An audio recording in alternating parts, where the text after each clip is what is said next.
Hello students, सुश्री classes में आपका स्वागत है। मैं फिर से 12th के बिजनेस स्टडीज का फर्स्ट चैप्टर प्रबंध की प्रकृति और महत्व लेकर आई हूं।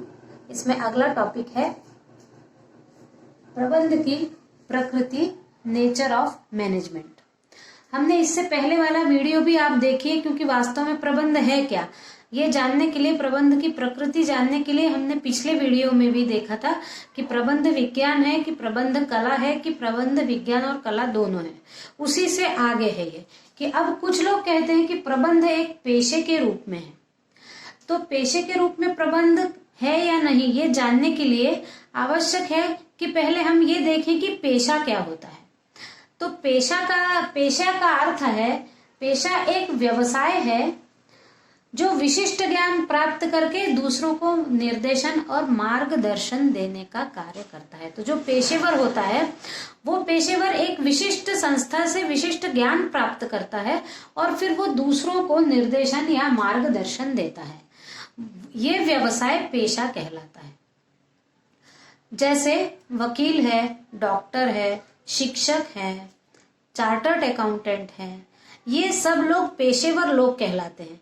ये क्या करते हैं, अपने अपने पेशे का एक विशेष संस्थान में जाकर ज्ञान प्राप्त करते हैं और फिर वो ज्ञान दूसरों को बांटते हैं। इसकी पेशे की विशेषताएं हैं कि विशिष्ट ज्ञान, यानी पेशे में विशिष्ट ज्ञान होता है। और वो विशिष्ट ज्ञान यानी जैसे वकील है, वकील अपनी पढ़ाई 4 साल वकीली पढ़ते हैं तब वो अपना वकीली पेशा कर पाते हैं। डॉक्टर हैं, वो अपनी पढ़ाई करते हैं विशिष्ट संस्थानों में जाकर और तब वो डॉक्टरी कर पाते हैं। चार्टर्ड अकाउंटेंट हैं, इंजीनियर्स हैं, ये सब पेशेवर व्यक्ति हैं और ये अपने पेशे का विशिष्ट शिक्षण प्राप्त करते हैं। फिर पेशेवर को ये विशिष्ट ज्ञान प्राप्त होना चाहिए, तभी वो पेशेवर कहलाएगा। यानी कोई भी वकील तब कहलाएगा जब उसको वकीली का ज्ञान हो। फिर तीसरा है ज्ञान के लिए निश्चित विधि, यानी ऐसा नहीं कि कोई भी कहीं से भी वकील बन जाएगा। एक निश्चित विधि है वकील बनने का या डॉक्टर बनने की, एक निश्चित विधि है। उन प्रशिक्षण संस्थानों में जाकर उतने समय तक उस विशिष्ट ज्ञान को प्राप्त करने के बाद उनको वह पेशा करने की अनुमति मिलती है। फिर ज्ञान हेतु शिक्षण संस्थाएं, जो भी विशिष्ट ज्ञान प्राप्त करना हो उसके लिए शिक्षण संस्थाओं का होना आवश्यक है। वहां जाकर शिक्षण लिया जा सकता है, जैसे एक चिकित्सक मेडिकल कॉलेज में जाकर पढ़ता है। फिर सेवा ध्येय, अब ये जो पेशेवर होते हैं इनका धन कमाना ये उद्देश्य नहीं रहता है, ये उद्देश्य उनका गौण होता है, सेकेंडरी होता है। सेवा ये उनका पहला भाव होता है कि हम अपने ज्ञान से लोगों की सेवा करें। फिर है आचार संहिता। आचार संहिता यानी व्यवहार के कुछ नियम कानून। तो जो भी चाहे शिक्षक हो चाहे डॉक्टर हो, इनको सबको उनके आचरण के कुछ न कुछ एक अनुशासन दिया गया है, उस अनुशासन के तहत ही वो अपना आचरण कर सकते हैं। जैसे कोई भी डॉक्टर है, वो देखिए आप हमेशा शांत रहते हैं, फालतू की बातें नहीं करते हैं, जितना चाहिए उतना ही बात करते हैं, कम से कम बात करते हैं। ऐसे उनके लिए भी उनके आचरण की, वो घर जाके कैसे भी व्यवहार करें, लेकिन जब वो अपने पेशे में रहते हैं तब उनका व्यवहार सुनिश्चित रहता है, वो वैसे ही उसी दायरे में रहकर व्यवहार करते हैं। फिर है ईमानदारी व व्यक्तिगत दृढ़ता। इसकी विशेषता है पेशे की कि पेशे में ईमानदारी होना चाहिए। यानी कोई डॉक्टर बना हुआ है और मरीज का इलाज कर रहा है तो वो ईमानदार हो, ताकि वो डायग्नोज कर पाए कि उस व्यक्ति को क्या हुआ है और जो दवाइयां लिखे वो भी ईमानदारी की हो। और व्यक्ति दृढ़ता होना चाहिए अंदर से ईमानदारी के लिए। और फिर सफलता धन नहीं है, यानी उनकी सफलता धन प्राप्त करना नहीं है, उनकी सफलता सेवा में है। यदि वो सेवा अच्छे से कर रहे हैं, ईमानदारी से कर रहे हैं तो वो सफल है। धन खूब प्राप्त कर रहे हैं में सफलता उनकी नहीं है। अब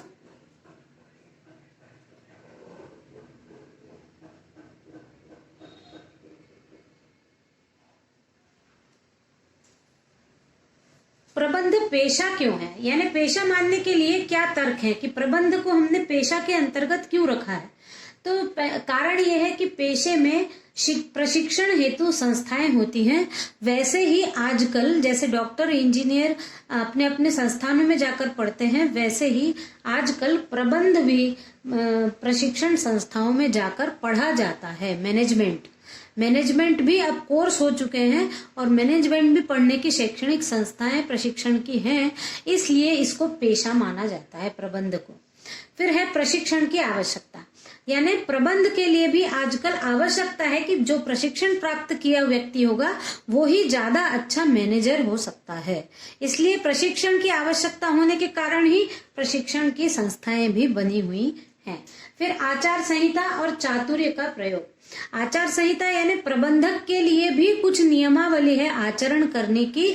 उन नियमावली के अंतर्गत प्रबंध को भी अपना आचरण रखना पड़ता है, इसलिए उनके लिए भी आचार संहिता है। और चातुर्य का प्रयोग, और उनको भी किसी व्यवसाय में कार्य करते करते अपनी चतुराई से वहां की समस्याओं को का ज्ञान प्राप्त करके उन समस्याओं को किस प्रकार से हल करेंगे, ये चतुराई उनमें होनी चाहिए। फिर है सेवा भाव। तो प्रबंध में सेवा भाव भी होता है, और किसकी सेवा करता है प्रबंधक? अपने स्वामी की, यानी जो मालिक है उस व्यवसाय का, उस मालिक को ज्यादा से ज्यादा प्रॉफिट हो, इसके लिए प्रबंधक कार्य करता है। इसलिए उसका सेवा भाव भी है। कभी वो पैसों से नहीं तोलता कि आप मेरे को और ज्यादा पैसे दोगे तो मैं आपके व्यवसाय को और अच्छा बनाऊंगा, ये भाव नहीं होता है। उसका भाव ये होता है कि सेवा करो, हमारे मालिक की ज्यादा से ज्यादा इनकम होनी चाहिए। तो इन तर्कों के आधार पर प्रबंध को पेशा माना जाता है। लेकिन कुछ जो प्रबंध शास्त्री हैं उनका ये मानना है कि प्रबंध को पेशा नहीं मानते हम। उसके पीछे वो क्या तर्क देते हैं कि नैतिक आचार संहिता का अभाव। अब आचार संहिता तो है उसको कि अपने प्रबंधक को कि एक मैनेजर को किस प्रकार से आचार व्यवहार करना चाहिए, लेकिन कभी नीतिगत उसका आचार संहिता का अभाव रहता है। यानी नीतियों के तहत कभी कभी उसकी नीतियां गलत भी हो सकती है, किसी व्यवसाय को और अच्छा बनाने के लिए नीतियां भी गलत हो सकती हैं। इसलिए कहते हैं कि नैतिक आचार संहिता का अभाव है। फिर दूसरा है न्यूनतम योग्यता का माप नहीं। जैसे डॉक्टर, वकील, इंजीनियर और सीए, इनके लिए योग्यता होना चाहिए। डॉक्टर बनने के लिए 12वीं होना चाहिए, वकील बनने के लिए पहले 12वीं होना चाहिए, फिर इंजीनियर बनने के लिए भी 12वीं होना चाहिए, सीए बनने के लिए भी 12वीं पास होना चाहिए, तब आप इन कोर्सेज को कर पाओगे। लेकिन मैनेजमेंट के लिए न्यूनतम ऐसी कोई भी योग्यता का माप नहीं रखा गया है कि क्या पढ़ लेने के बाद मैनेजमेंट की पढ़ाई की जा सकती है। फिर नियम, सिद्धांत और तकनीकों पूर्व विकास नहीं। जो भी ये प्रबंधकों के नियम, कानून और सिद्धांत होते हैं, इनका पूर्व विकास नहीं हो पाता है। ऐसा नहीं है कि ये नियम कानून पूर्व से विकसित होकर आए हों, क्योंकि ये प्रबंधक उस व्यापार या व्यवसाय में जो समस्या देखते हैं उसी समय इनके नियम और तकनीकें उस व्यवसाय को अच्छा करने के लिए या परिवर्तित करने के लिए बन जाती हैं कि हम क्या परिवर्तन या नियमों में और सिद्धांतों में परिवर्तन लाए, ताकि यदि व्यवसाय घट रहा हो तो वो और अच्छा बन पाए। इसलिए इन नियम सिद्धांतों का पहले से विकास नहीं होता। फिर है सिद्धांतों, धारणाओं का प्रतिपादन हेतु संस्था नहीं है। तो प्रबंधन के जो नियम और सिद्धांत हैं, जो धारणाएं हैं, उनका प्रतिपादन करने के लिए किसी प्रकार की संस्था अभी तक नहीं बनी है। वैसे अब देखा जाए तो मैनेजमेंट की क्लासेस लगती हैं, मैनेजमेंट पढ़ाया भी जाता है, लेकिन यदि कोई नियम कानून हो तो उनका प्रतिपादन करने के लिए कोई संस्था नहीं है। फिर है व्यक्तियों में ईमानदारी, सेवा भाव और योग्यता की कमी। कभी कभी ये जो मैनेजर होते हैं इनमें ईमानदारी नहीं होती, सारी बेईमानी करते हैं। फिर सेवा भाव भी उनमें कम रहता है, वो केवल अपना धन कैसे प्राप्त करें ये देखते हैं। उनमें चारित्रिक गिरावट भी हो सकती है। तो कभी कभी व्यक्तियों में ईमानदारी, सेवा और भाव और योग्यता की कमी होने के कारण कुछ प्रबंध शास्त्री ये मानते हैं कि ये पेशा नहीं है। अब ये जरूर है कि लेकिन ये पेशा नहीं है, लेकिन ये पेशे की ओर अग्रसर हो रहा है। अब प्रबंधन की भी पढ़ाई करके, प्रबंध की पढ़ाई करके लोग मैनेजमेंट पढ़ते हैं और मैनेजर बनने लगते हैं। लेकिन आजकल इसका दूसरे देशों में भी और अपने देश में भी बहुत प्रचलन हो गया है। प्रत्येक व्यक्ति अपने किसी भी व्यवसाय में मैनेजर की आवश्यकता महसूस करता है। तो धीरे धीरे ये पेशे की ओर अग्रसर हो रहा है। पुरातन समय में इसको पेशा नहीं मानते थे, क्योंकि लोग ठीक से उसके बारे में विशिष्ट ज्ञान प्राप्त करके कार्य नहीं करते थे, इसलिए उसको पेशा नहीं मानते थे। लेकिन धीरे धीरे ये पेशे का रूप लेता जा रहा है। इसके बाद है प्रबंध जन्मजात और अर्जित प्रतिभा के रूप में। यानी क्या प्रबंधक जन्मजात होते हैं या फिर प्रबंधन की प्रतिभा उनको अर्जित करना पड़ती है। अर्जित करना यानी उनको सीख कर अपने में वो प्रतिभा लानी पड़ती है। तो प्रबंध जन्मजात और अर्जित प्रतिभा के रूप में ये देखेंगे अब। तो स्वामी और प्रबंधक यदि एक हैं तो प्रबंध जन्मजात माना जाता है। यानी पहले क्या होता था, प्रबंधक की जब कोई पोस्ट नहीं हुआ करती थी, तब जो पूंजीपति होते थे, जो पैसा लगाते थे, वही प्रबंधक भी होते थे, क्योंकि वो ही बताते थे क्या कार्य कैसा किया जाना चाहिए। जो पैसा लगाता था वही अपने ज्ञान से अपने व्यवसाय को आगे बढ़ाता था, तो सारी नीतियों का निर्धारण भी वो ही करता था।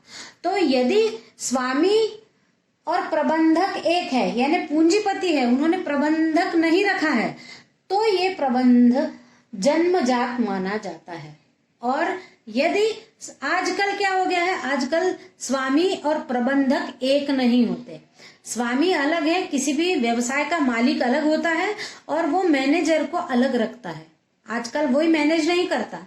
तो यदि स्वामी अलग है और मैनेजर अलग है तो प्रबंध जो है वो अर्जित प्रतिभा माना जाएगा। अर्जित प्रतिभा यानी जो प्रबंधक आया है वो अपने लिए उस प्रतिभा के बारे में पढ़ लिख कर समझ कर उसने वो प्रतिभा अर्जित की है, कमाई है, इसलिए वो अर्जित प्रतिभा कहलाएगी। तो प्रबंध जन्मजात और अर्जित प्रतिभा के रूप में हमने अभी देखा।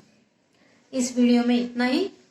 मेरे चैनल को सब्सक्राइब करिए, लाइक करिए, शेयर करिए और कमेंट करिए और पूरा वीडियो देखिए, नहीं तो आपको कैसे समझ में आएगा। अब कुछ ये लेसन जब खत्म होगा तब मैं आपको कुछ इम्पोर्टेंट प्रश्न भी बताऊंगी, और इसलिए मेरे वीडियो को देखते रहिए। Thank you.